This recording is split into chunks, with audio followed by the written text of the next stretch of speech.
Ay, Diyos ko sa ating tuhod ko. Mga kapatid, naniniwala ba kayong maraming katotohanan sa mundong ito, maging sa kasaysayan na lang ng pamilya mo ang hindi natin alam? Or maybe, sabi kasi nila, the truth has a way of uncovering itself. Meron kasi akong chika. Wala lang, baka lang may gusto makapakinig. Alang mapanood ng anak ko, maaliw siya sa mga pinagsasabi ko. Meron kasi akong kaibigan. Lagi ko sinasabi sa mga video ko, ipagpalagay nyo na lang na ano to, kwentong barbero. For content purposes only. Hindi man ako kumikita rito. Pero, at least merong versions ng, sa akin kasi, totoo lahat ng sinasabi ko. Ako mahilig magsinungaling. Sabi ng tatay ko dati, hindi, sinungaling ka. Sabi sa akin. Well, the truth has always a way of uncovering itself. Ay, chika ako sa'yo. Meron akong kaibigan. As usual, totoo naman siya, pero isipin na lang ulit, kwentong barbero lang siya.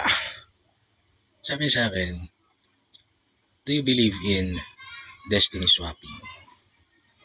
Sabi ko, yeah, pero bilang nananampalataya ako sa Diyos, lagi ko na lang sinasabi, I rebuke that in the name of Jesus, di ba? Isa, yung nangyayari sa atin, pinapahintulutan, whether it's negative or positive, may dahilan, gano'n na lang, ganyan na lang. And, ako, ang pilit kong mahina yung faith ko kahit yun ang pinag-aaralan kong palakasin. Kasi as much as I try, mahina pa rin siya. Mahina pa rin. Pero ako ay fascinated din dun sa mga sinasabi ng mga manggagamot, mga albularyo, mga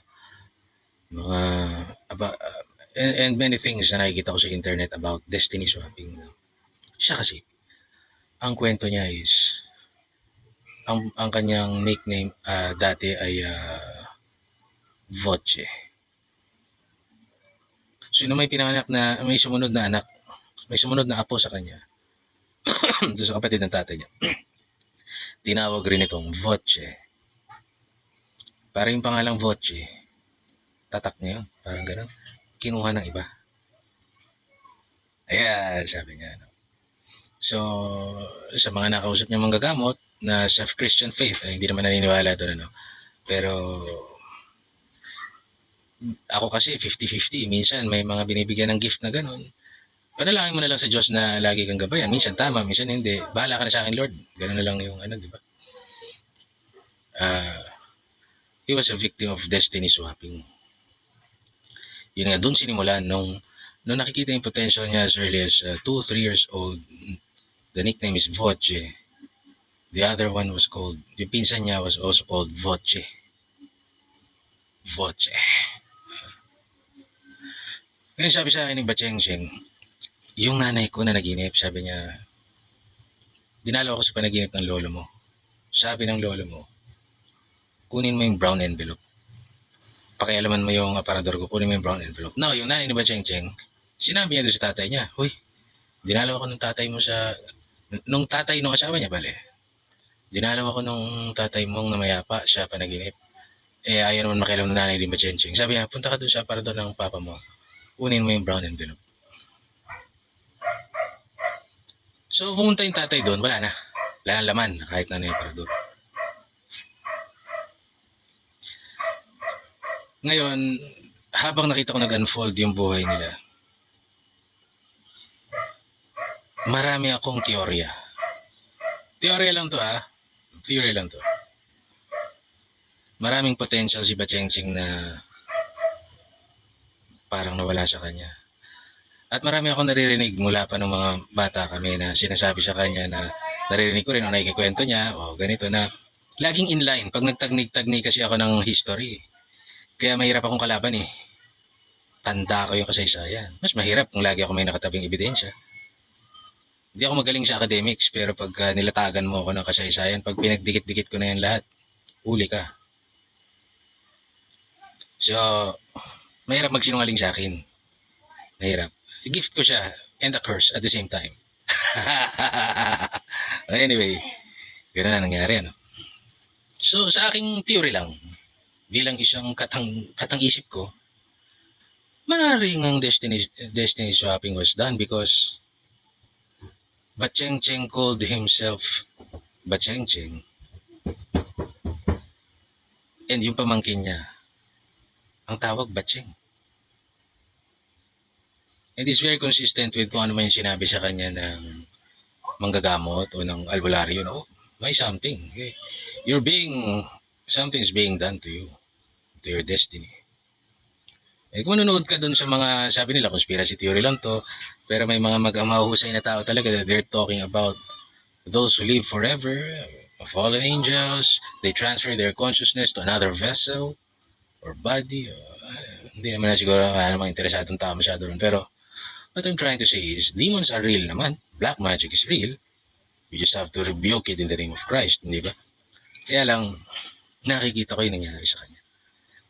And ang masakit nito, ito yung, doon sa theory ko, yung matanda, ang mga lolo kasi and lola, mga elders, they are prophetic. And doon sa Bible din, di ba sinasabi, yung salita ng magulang, pare, ang magulang, sinabi, ikaw magiging ganito ka. O ito ang nais ko para sa iyo. That usually kung hindi naman sinabi ng magulang na ikaw magiging hostess ka, ikaw magiging sindikato. Kung ang sinabi ng magulang mo, ikaw magiging doktor ka, ikaw magiging mabait kang tao. That's prophetic. That is God-given yan eh. Parang inano ng Diyos sa magulang mo na hopefully maihulma ka bilang kunwari doktor, o kunwari maging mabuting tao ka, maging ganito ka. Ito, maging artista to paglaki. Maybe you're going to contribute to the society in that way. Maybe you're going to do the Lord's work that way. Di ba? Medyo spiritual tayong konti. No? And lahat ng mga knowledge ko kay Bacheng leads me to believe na parang maraming kaloob yung matanda na dapat para sa kanya.